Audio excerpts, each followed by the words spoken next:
So then, does it make sense then that you can eat the most organic, vegetarian, macrobiotic, non-gluten, what else is there? Nothing white,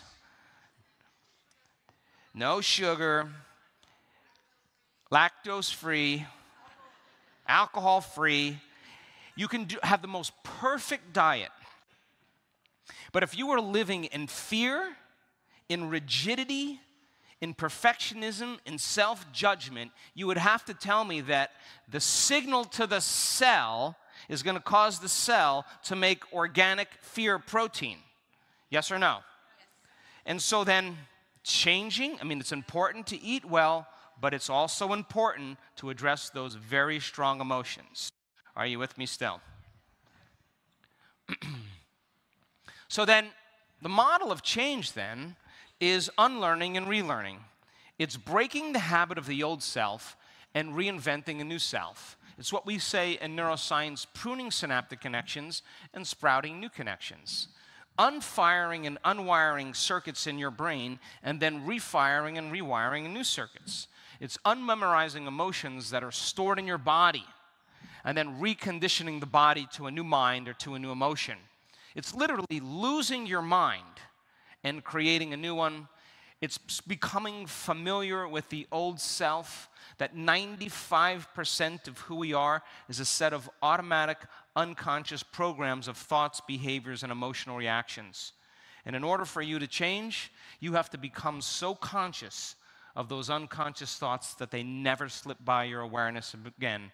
You have to become so aware of how you speak and how you act that you don't return back to the old self. And you have to look at the emotions that keep you anchored to the past and say, oh my God, this is guilt. I've been feeling this way for 30 years. I just thought that everybody felt this way. And all of a sudden then, as you begin to observe it, you're no longer that program. You're the consciousness observing the program. So in a sense, it's deprogramming and reprogramming. It's moving from living in your familiar past to creating a new future. It's going from a specific energy state to a new energy state. How many people are with me? So here you are, you come to the HEAL conference, and you gain all this knowledge and all this information, and you get back home, and you start getting in your job, and you say, you know what your problem is? You need to open your heart, and you need to forgive, and you need to work on a little bit more emotional intelligence, and you're probably mismanaging your emotions in your life, and you start pointing, and everybody is impressed with all this knowledge that you have. But then, stress is when your brain and body are knocked out of homeostasis.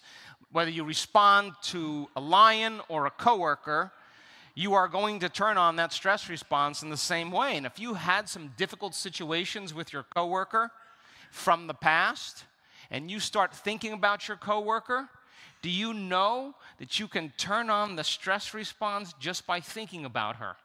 Yes or no? And over time then, you're knocking your brain and body out of balance just by thought alone. Now, it's a scientific fact that the hormones of stress push the genetic buttons and create disease. That chronic stress downregulates genes. But if you can turn on the stress response just by thought alone, that means that your thoughts are going to make you sick. So then, is it possible then to reverse that process? If your thoughts make you sick, is it possible that your thoughts make you well? So then, here's the moment of truth. You got to decide now. You've had some difficult situations with your coworker. You've had some stress reactions to her. And now you get the call from your friend at the company Christmas party. She's going to be at the Christmas party, and she betrayed you. Now, the first thought you have to decide is, am I going to return back to the old self, or am I going to apply what I've learned? And in order for you to do that, you got to turn on what's called your frontal lobe, the crowning achievement of the human being. 40% of your entire brain, it executes free will. It's where you learn. It's where you have intention. It's when you invent something new or create. It's when you have attention. It's when you speculate possibilities, when you decide on actions, when you control your behavior, when you focus your concentration, and you restrain your emotional reactions. You're turning on the boss in your brain. So then here you are, you're sitting on the couch, and you got to decide what you're going to do when you go to the party. So your first thought is to poison her wine. Then you think, I'll lock her in the bathroom and I'll stick her head down the toilet. And then all of a sudden you realize that's not going to work. So here's your brain. And because of the size of the frontal lobe, you can observe the thoughts that you're thinking without responding to them. And we call this in neuroscience metacognition. So here you are watching your brain go. It's those emotions then are causing you to think certain ways. And instead of responding to those thoughts and letting them control you, you're observing them. And if you observe them then, all of a sudden you're no longer part of the program. You're the consciousness observing those thoughts. Are you agree with me still? So then here you go. You say, okay, I saw Dawson Church lecture. I saw David Hamilton lecture. I saw Eric Pearl lecture. I saw Anita Moorjani lecture. I saw Rob lecture. What did I learn? All of a sudden you think, okay, let me take a moment and think about what I learned at the HEAL conference. Okay. So you say, what is compassion? Can I be compassionate? Can I be forgiving? Can I be loving? You ask the frontal lobe question, and then you think, okay, maybe I can see myself in her. Ooh, all right, I'll give it a try.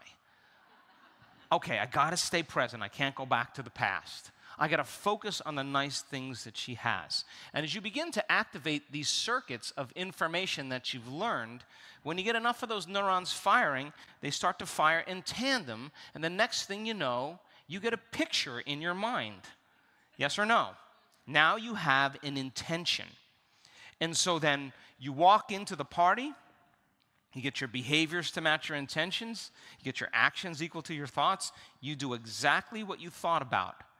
And when you're beginning to take this knowledge and think about it, there comes a moment where you naturally put yourself in a future scene. And in that moment, you start rehearsing what you're going to do with that knowledge. And now you're installing the circuits in your brain. You are priming your brain for a new behavior. Once you get your behaviors to match your intentions and your actions equal to your thoughts, and you sit in the presence of her and you do exactly what you intended, and all of a sudden you feel compassion. You feel love. You forgive. And the moment you feel that emotion, you're embodying the truth of that understanding. Yes or no? And now it's made it to the body. So then, think about this. There's a principle in neuroscience that says that nerve cells that no longer fire together no longer wire together. What's going on in the brain? Well, if you don't use it, you lose it. So we call this the science of changing your mind or throwing out the mental trash. Here you go. You're thinking of a thought like, okay, I got to fire the thought called compassion. And as you're trying to fire this new thought called compassion, there's some trouble going on in the brain. All these voices in your head saying, murder her, don't forgive her, she took your job, curse her. So you're trying to fire this new thought, and at the same time, all that chatter is going on in your head. But human beings have this ability called will, and will is connected to our spirit. And if you keep firing this thought over and over again, and you keep your attention on that thought, and you have intention, sooner or later, that thought, if you keep practicing, is going to become the loudest voice in your head. The moment it's the loudest voice in your head, now the thought is traveling down the neuron this way. It's called an action potential, and it's the strongest signal, and now the brain has to glue that circuit. So here's the problem. There's only a certain amount of glue going around in the brain. So if we're going to glue this circuit, all the glue is on this side. So what happens is this circuit starts stealing the glue from the other circuits. And if you keep going, all of a sudden, there goes the thought of murdering your coworker. There goes the past memory. Are you with me still? And we call this in neuroscience pruning. And the only signal now in the brain is called compassion or forgiveness. Now think about this. Where every place where one neuron connects with another neuron is called a memory, then you would have to agree that person is pruning the memory of the old self away. And where is that memory stored? In the soul as wisdom. And wisdom is the name of the game here, because the memory without the emotional charge is called wisdom. And that's what we take with us. And here's what it looks like in real time. Unhooking from the old self, reconnecting to the new self. So then Aristotle said, we are what repeatedly do. Excellence, therefore, is not an action, but a habit. If you keep practicing the same thing over and over again, and you keep re-experiencing the same event, neurologically and chemically, your mind and body are going to begin to work as one. And when you've done something so many times that your body now knows how to do it as well as your mind, now it's innate in you. It's who you are. You've begun to master that philosophy. It is your state of being. And now it becomes automatic, easy, natural, effortless. It becomes a subconscious new program. How many people are with me? So then, what's the biggest reason then that people have difficulty in their lives? It's because of the hormones of stress. So when you react to some threat or danger in your outer world, you turn on that primitive nervous system called the fight or flight nervous system. And the moment you perceive a threat, things are physiologically changing in your body. Now the body's in emergency. Now it's perceiving danger, and it has to mobilize enormous amounts of energy from that threat. And the moment the adrenal glands begin to release adrenaline, all of a sudden, the body gets a rush, an arousal. The pupils dilate to let more light in. Salivary juices shut down. It's not a time to eat dinner when you're being chased by a lion. Your heart rate increases, your respiratory rate increases, and blood is sent to your extremities to run, to fight, or to hide. Are you with me still? Now, what if, though, it's not a lion, but what if it's your mother-in-law, and you're reacting to your mother-in-law the same way you're reacting to a lion because you've had some past experiences with her? And what was once working in antiquity for survival really well is all of a sudden not working very well at all. Because when you turn on the stress response and you can't turn it off, now you're headed for disease, because no organism can live in emergency mode for extended periods of time. And if all the energy is being mobilized in the body for some threat in the outer world, there's no energy in the inner world for growth and repair. Does that make sense? And as I said, you can think about your problems, and as you think about your problems, you can turn on that same stress response just by thought alone. And the problem is that the arousal the body and brain receives from the stress response becomes very addictive. And people all of a sudden become addicted to stress. And they need the problems and the drama in their life to reaffirm their addiction to that emotion. And in a sense, they become addicted to the life they don't even like. And if your thoughts can turn on the stress response and those chemicals are addictive, people become addicted to their own thoughts. And this is why change for many people is so hard. Because literally, like a drug addict, they're going into a state where all of a sudden they're no longer dependent on that chemical. Are you with me still? But if you teach them a new way, a formula, to create more coherence in the heart and more coherence in the brain, and you teach them how to self-regulate every single day, they'll replace that uncomfortable feeling with a better feeling, and all of a sudden they'll start believing in their future more and more every day. And that's what we see in the work that we do. If you react to something in your life after an experience and you don't know how to control your emotional reaction to that event, there's a refractory period of chemicals that lingers after the event. If you allow that chemical reaction to last for hours or days, that's called a mood. You say to someone, "What's up with you?" "Oh, in a mood." "Really? Why are you in a mood?"